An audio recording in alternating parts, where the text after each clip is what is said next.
Imagine this: a man who could charm a crowd, win hearts, and inspire trust with just a smile. He wasn't a monster hiding in the shadows. He walked among us, shaking hands, holding doors, making jokes. A law student, a volunteer, a boyfriend. And yet, behind that perfect mask lived a predator, one of the most dangerous killers in American history. This is not just the story of Ted Bundy. It's the story of deception, power, and the horrifying ability to look human while being anything but. He didn't just take lives, he took innocence, safety, and trust. Between 1974 and 1978, he murdered dozens of women across at least 7 states. No one knows how many exactly, maybe 30, maybe 100. He alone knew the truth, and he took most of it to his grave. This is the full story of Ted Bundy, how a charming man became a living nightmare, and how he made the world question what evil really looks like. Ted Bundy was born in 1946 in Burlington, Vermont, to an unwed mother, something deeply stigmatized at the time. He was raised believing his mother was his sister, and his grandparents were his parents. His grandfather was reportedly abusive, violent toward animals, neighbors, and even his own wife. The young Ted watched, learned, and began to mimic. By all accounts, Bundy was bright, polite, quiet, but something inside him didn't connect the way it should have. He later admitted that he felt different, unable to feel empathy or genuine emotion. He learned early on that charm could replace emotion. If you couldn't feel love, you could at least fake it, and that's exactly what he did. As a teenager, he started stealing, peeping into windows, and exploring violent fantasies. Not for thrill, for control. He enjoyed the power of watching others, unseen. Each act, small as it seemed, was a rehearsal for something far darker. By the early 1970s, Bundy appeared to have become the perfect man. He studied psychology, volunteered at a crisis hotline, and worked on political campaigns. He was intelligent, ambitious, and well-dressed.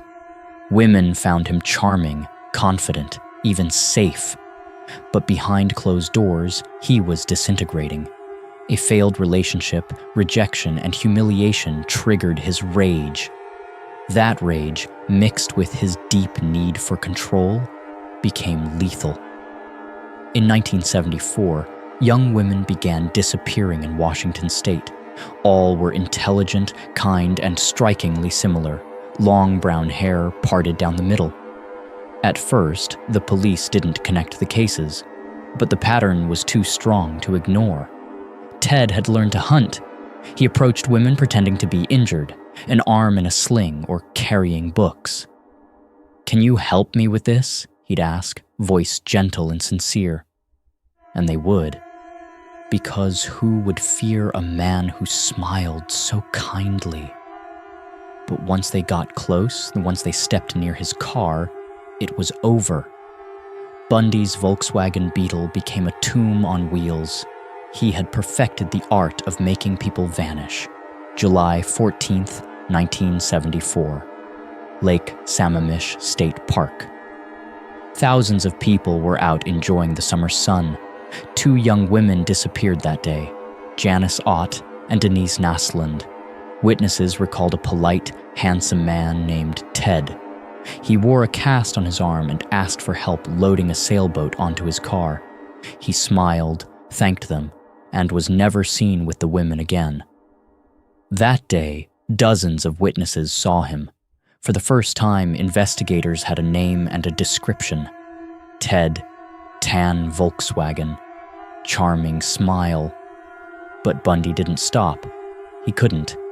He crossed state lines, leaving behind a trail of bodies and broken families. When the pressure in Washington grew, Bundy moved on to Oregon, Utah, and Colorado. He adapted his methods, refining every step. He learned to leave less evidence, to bury bodies deeper, to silence his victims faster. Melissa Smith, 17, Laura Amy, 17, Karen Campbell, 23. All disappeared within months of each other. Bundy was becoming a phantom. He was everywhere and nowhere. Police in one state had no idea that investigators hundreds of miles away were chasing the same man. He often revisited his crime scenes, sometimes days or weeks later. He would spend hours there, brushing their hair, cleaning the remains, speaking softly to them. For Bundy, murder wasn't about killing, it was about owning. He wanted to control even death itself. In November 1974, Bundy's luck began to crumble. A woman named Carol DeRanche escaped from his car after a violent struggle. She described his car, his face, his voice, in terrifying detail. Months later, a police officer in Utah pulled over a tan Volkswagen Beetle. Inside, they found handcuffs, rope, a ski mask, and a crowbar. Bundy was arrested, but investigators had no idea they had just caught one of America's most prolific killers.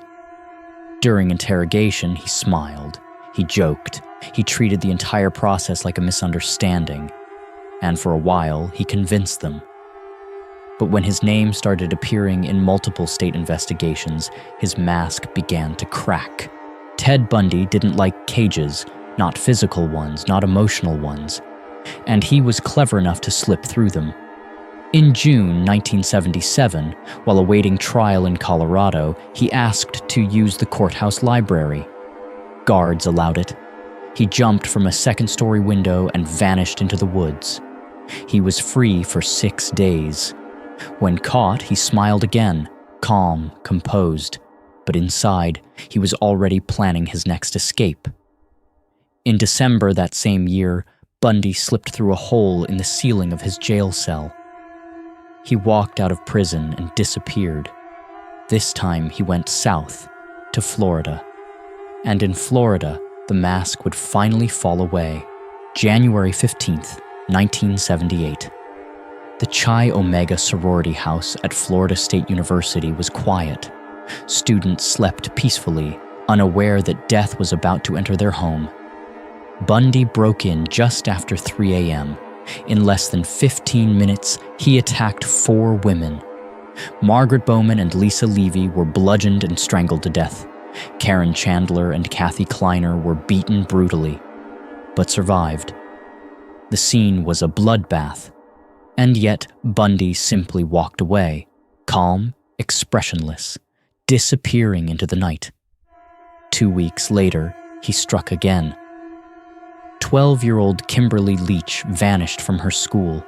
Her remains were discovered months later. This time, there would be no escape.